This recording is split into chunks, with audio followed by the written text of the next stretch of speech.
All right, welcome back for another upload. Like, share, comment, subscribe. Please comment whatever you want, and anything helps.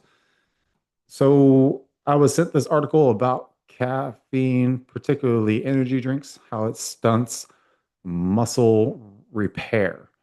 So, first of all, it's they don't claim um, like muscle repair after training.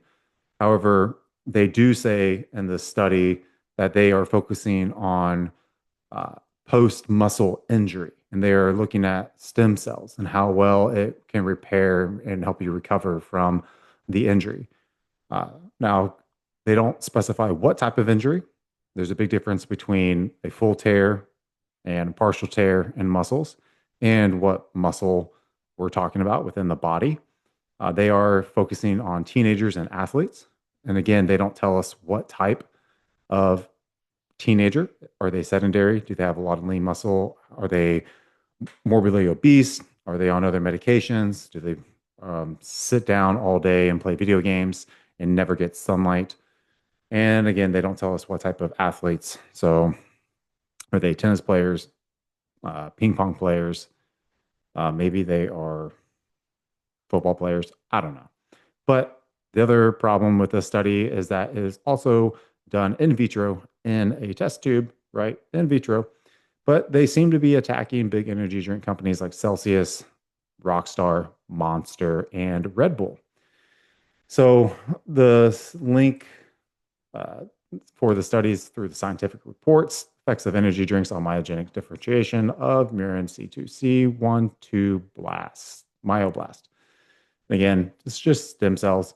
But this is something that is meant to just drive more fear into parents because they also are talking about how the energy drink beverages are marketed to athletes and to teenagers, probably more specifically talking about teenage athletes for mental and physical performance. Now, this is true.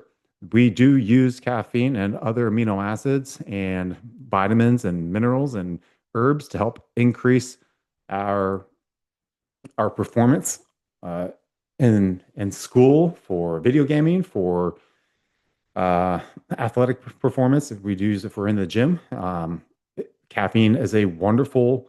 Technically, it's a drug, so it can help with lipolysis. So breaking down a body fat can give you that boost of energy to continue to go to the gym whenever you need to burn more calories because maybe you're just burnt out throughout the day or not motivated enough because you lack the discipline.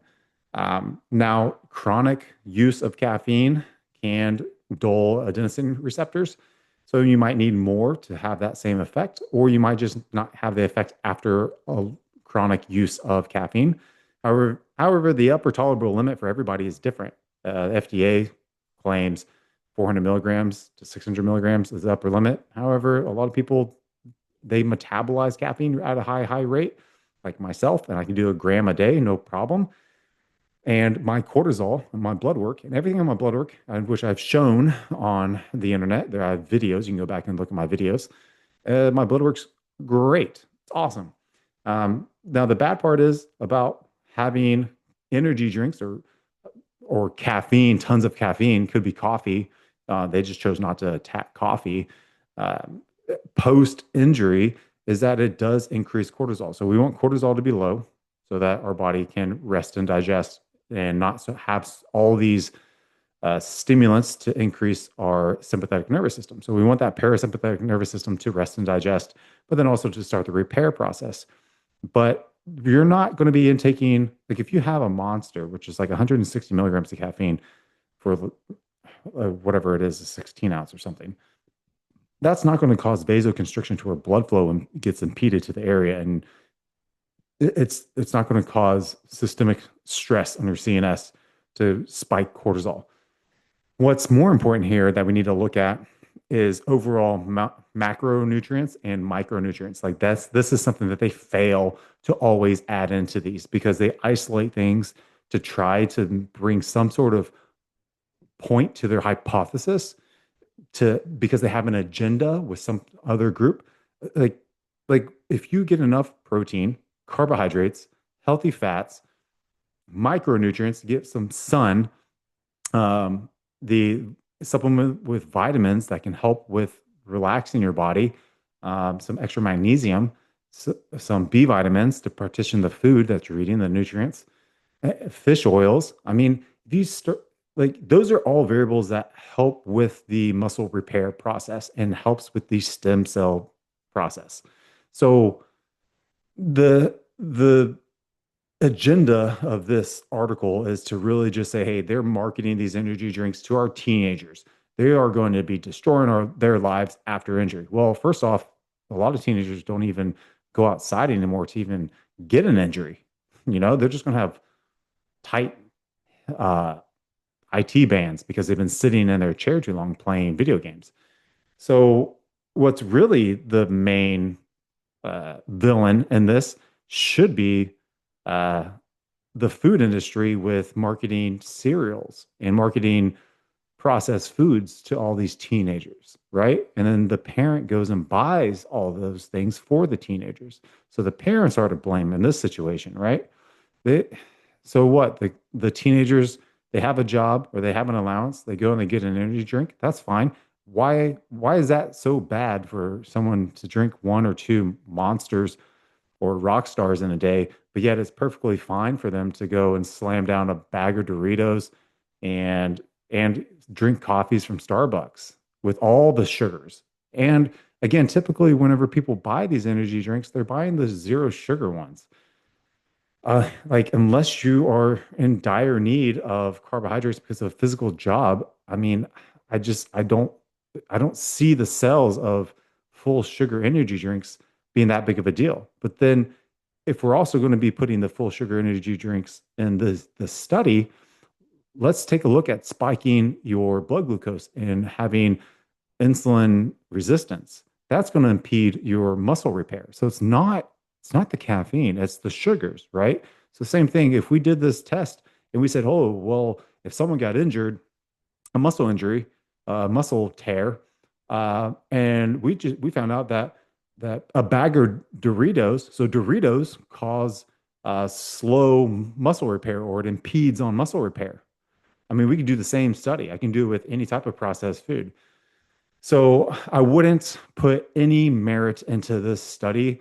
And this is really, really dumb. Like, it's just the most dumb study I've ever, like, maybe I've seen more dumb ones. I think, the aspartame one or the sucralose one where they inject it into the brain cells, that's pretty dumb, right?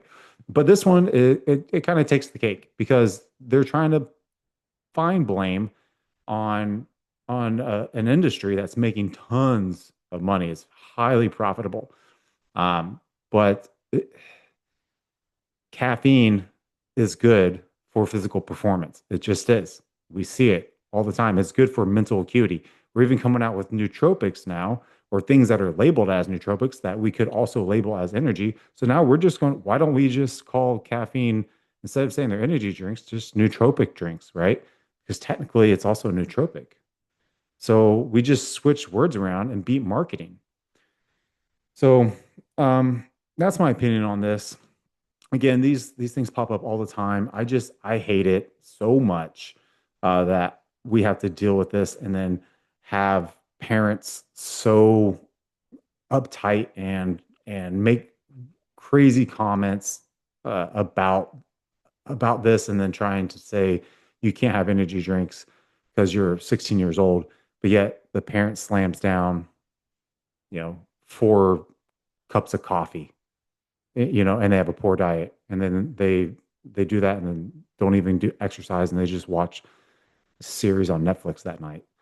So there's so many things I can go into. I just want to keep this one short and I'll let you know where I stand, and that there's always an agenda for these types of studies, because this news, medical, life science article, these .com articles, it's just, I don't know, man. I really don't know why people, these are like trolls almost. It's just a bunch of trolls on the internet and they call themselves journalists. Um, they're not.